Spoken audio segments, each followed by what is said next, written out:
The crab rave has begun, ladies and gentlemen. Ladies and gentle crab.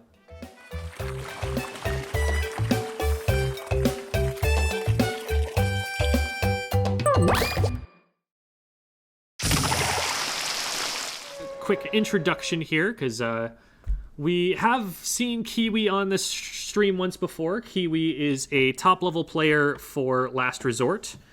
One of Pro Chara's teammates, plays with Arashi. Is there an update on that? I'm a former member now. Okay. Splatoon teams are like middle school relationships. They never last, but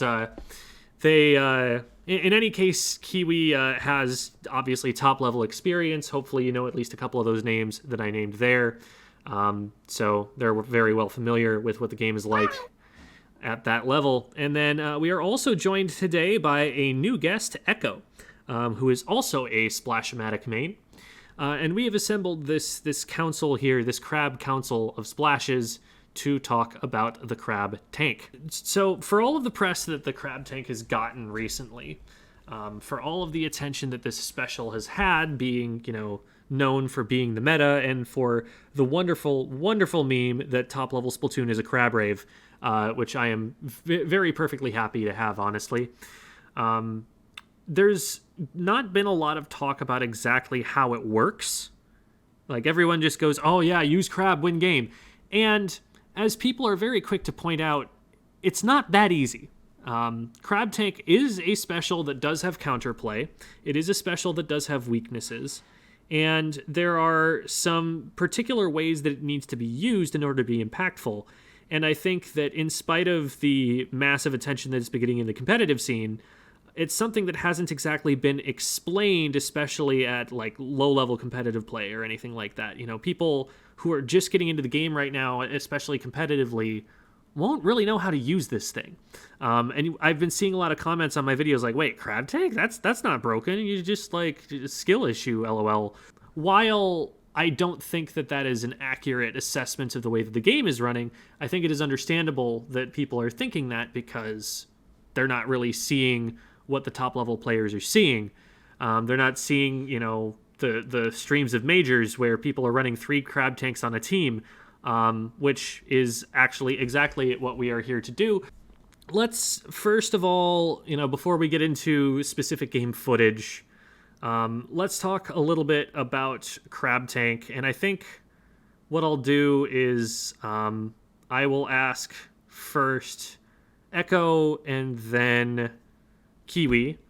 What do you guys think is the reason that crab tank is as prevalent in the meta right now? Like, what is it that is causing it to be picked 4 times out of 8 weapons at top level?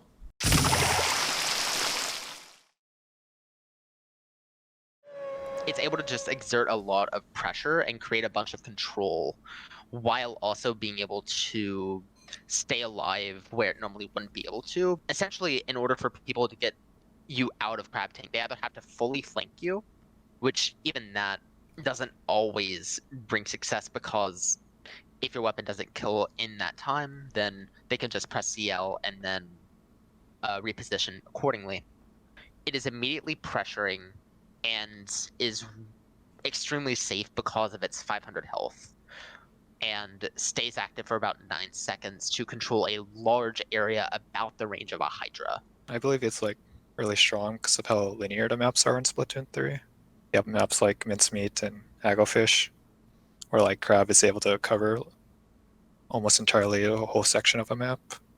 I would definitely agree. I think that anything that can hold a choke point in this game is immediately something that you need to seriously consider. And, that's what Sloshing Machine is for. It's for holding a choke point. And then splashes, I think, are especially awesome to have crab tank because they can push forward and take space when it's time to do that.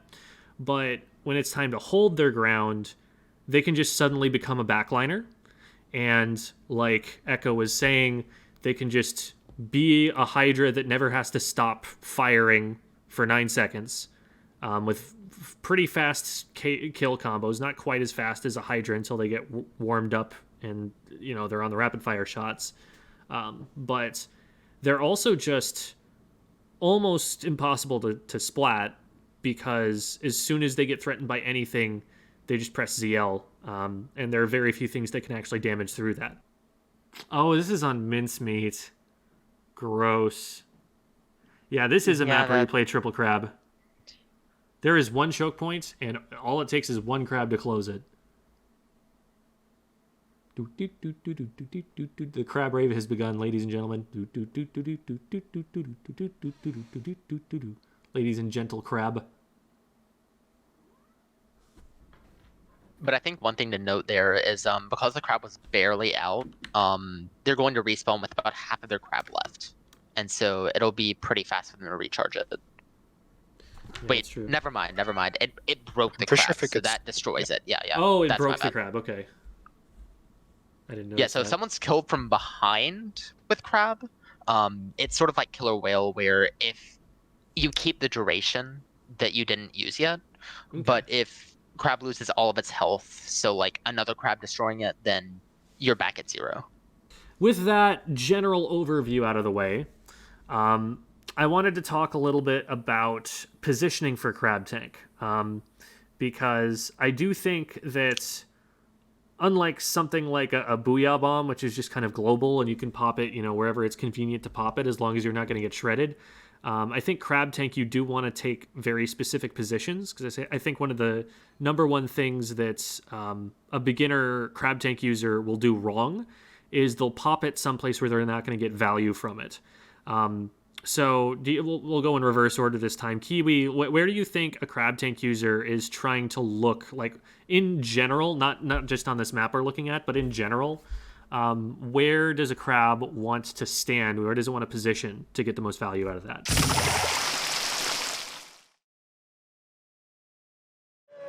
The first thing I look for is a high vantage point and a place that's hard to be flanked.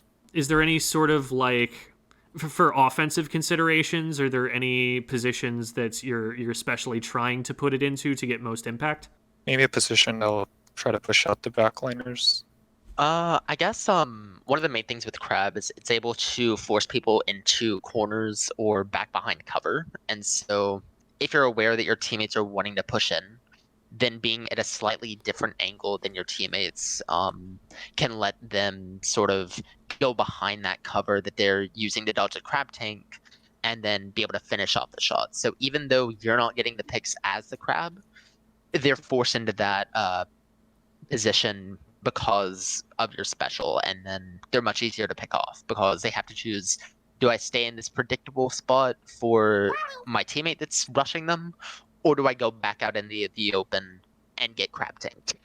Yeah, that's something that Devi talks about a lot with Hydra positioning, and my understanding of it is that it actually works very, very similarly to how a Hydra positions, which makes sense because it's a rapid fire weapon with the same range as the Hydra.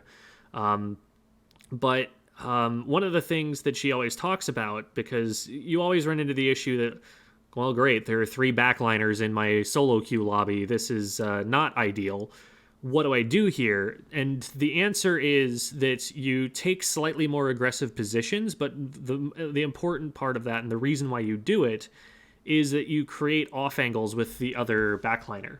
What would you say are major crab tank spots from this map? I would say the moving spinners on both sides of the map. It has such a great vantage point. It looks like they're going to try and get missiles. Okay, they give up on getting missiles. Looks like they're just like, nah, we've got to go, and we've got a special to work with, so just pick it up right away.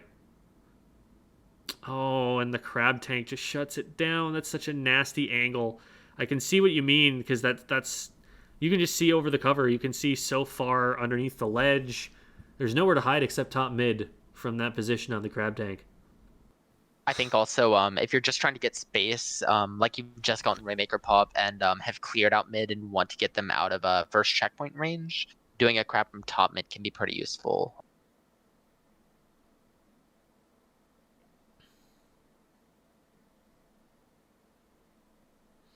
That was a really impactful crab. That's got a pick, stop the Rainmaker short. It was a little bit risky because the machine was directly under them, but because they had teammates on either side, I think it paid off in the end. Mm-hmm. Yeah, machine is aggressing them, but look, the machine right there has to turn their attention to something else. Yeah, their teammate on right side moving up. Another great crab tank spot is like way up there because it's just so difficult to get to at all. And there's a crab tank, and because it's on plat, it can see everything.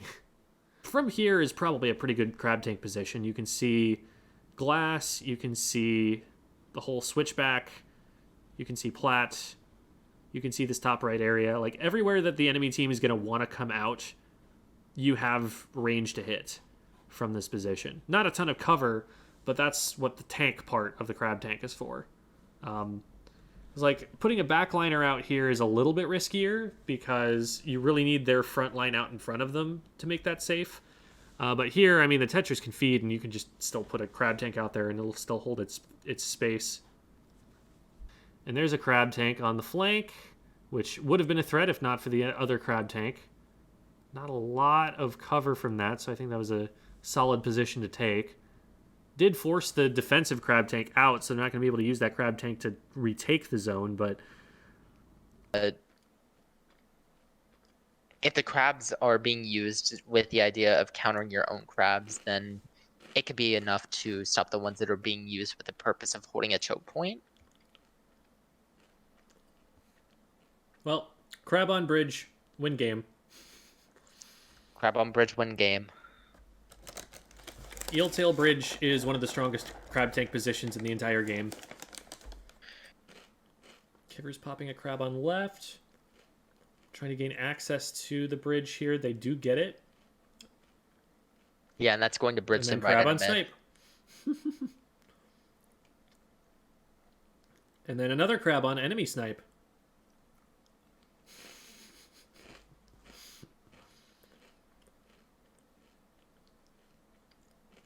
Yeah, and that's the thing about crab tank as well. In theory, you can go behind it. In practice, they're not going to be alone. Yeah. And on Eeltail, they could be alone and you still couldn't get behind them because they can stand on bridge and see either direction that you're going to approach them from. Exactly. Booyah gets one though. Oh, but crab tank on bridge? Crab tank on bridge moment. Wow. Yeah. Wait, was there a disconnect? No. Oh. Okay. That was just... I like the crab flanking left grates here to try and get control of that left side and pinch the goal here. Because that looks devastating if that comes in uncontested.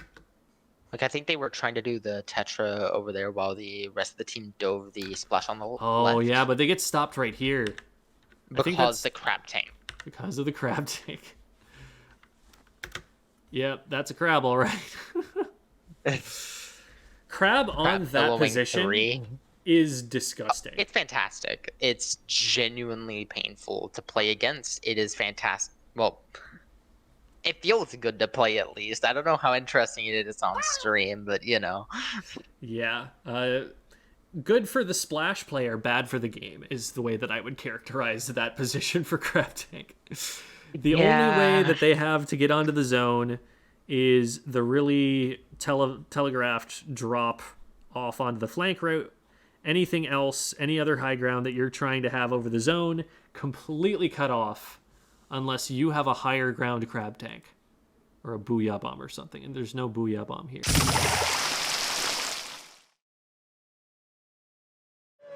What are the circumstances you guys would say where you want to use the rapid fire shots versus the kind of explosher shots? When is it that you want to switch back and forth? Like, what's your flow chart, I guess, for how exactly you fire the weapon when you're not threatened and you don't have to be pressing ZL and just going baller mode? If I have a target that is in range, so this can often be a backline. If I use the turret shots first, then they have a little bit of time to back up. So I generally like using the expulsor shot first to paint around them, maybe get a direct, and then use the turrets to finish them off. If you're able to hold the turrets, then as an opponent gets just out of your range, then you can start using the expulsor shots to finish them off, so you don't have to rely as much on like precision, or like the expulsor shots have a bit more range. I think one of the main things that the rapid fire shots are able to do, the expulsor shots can't, is just their sheer damage per second. It is one of the highest DPS things in the game. And so it can be very useful for even if someone else pops a crab to try to counter yours. If you have your turrets on them already, then I've gotten so many picks of just holding down ZR and someone's crab tank instantly being destroyed. And I'm curious to see the gear that these players are using here, because I have heard of people running Object Shredder specifically to use Crab Tank to counter other Crab Tanks. So we'll see if that's something that these guys end up deciding to run. Usually against other like crab takes and objects, I'll go turret mode. I'll also go turret mode when I find my opponents out in the open. Once they find cover, I'll start switching to expo mode. We are running Object Shredder on both of our splashes here. So, and both of these splashes as well. So they all have that exact idea, which is let's try to counterplay the crab tanks by being able to shred them faster with our own crab tanks.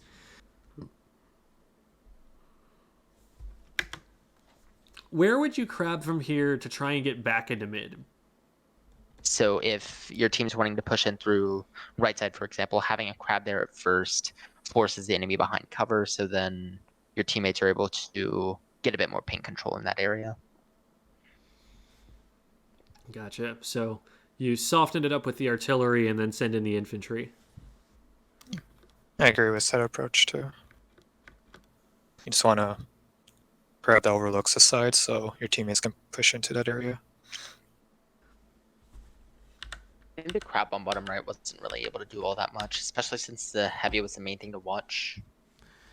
Yeah, I'm looking here for I like... think it was Yeah, just go a ahead. bit too far back. And I think pressuring from like the like mid T with the crab might have been a bit better for the heavy specifically, but it might also be the booyah being a bit too early, because the heavy's just able to reposition by the time that the crab and missiles are really able to start moving the splash as a machine. Like, it was a low ground crab. It's only going to give you an angle on mid, and I feel like to control the zone on this mode, like, because it's so easy to just reset back and forth, like it takes so little paint, I feel like you need to be controlling past the zones if you're going to hold the zones for any length of time here. So they might have needed to position a little bit more aggressively to be able to take the space they needed to make this work. What does that crab accomplish in the bottom right? It like helps paint zone, basically. That's all they're able to do with it. And then a heavy pops off, gets 2, and nobody's able to paint the zones in time to unneutralize them. I like the crab placement. So I like the activation of crab on the bottom right there, because look at how it's smoke screened by the booyah bomb. So it has time to spin up its rapid fire shots before the enemy team actually knows it's even in there. And then Kiver just gets one on top mid, and they're going to see everything. It's just, oh wait, that was a They got neat use lead. of crab. Yeah, crab being used as sort of a tent shield. Yeah, that's a baller strat. People used to do that in Splatoon 2.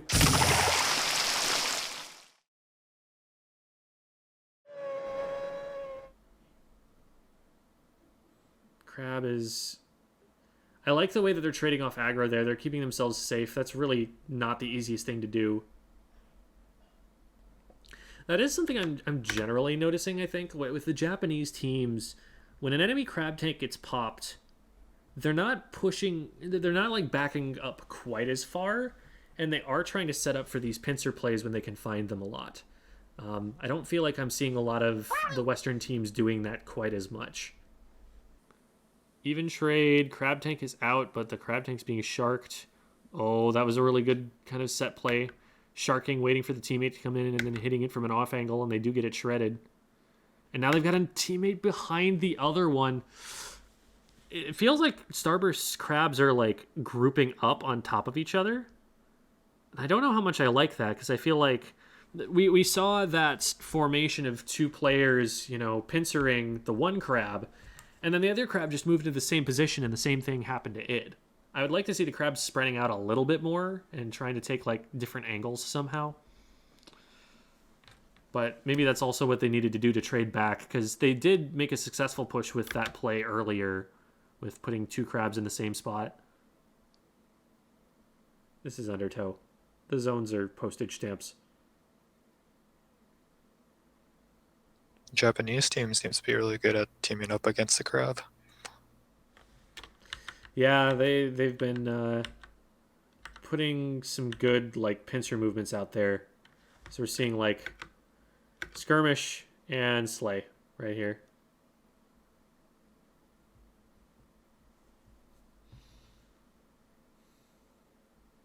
I like that. Just shoot at the back of it to get it to turn around and then run away. Don't even try to engage. Just be like, hey, look at me. Okay, bye.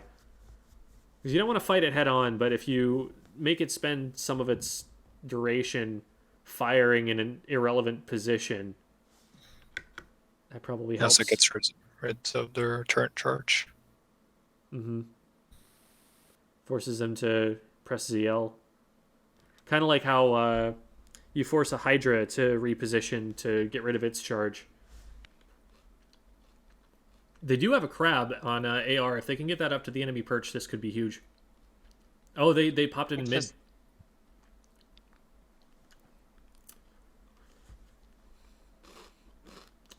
Well, I do like that the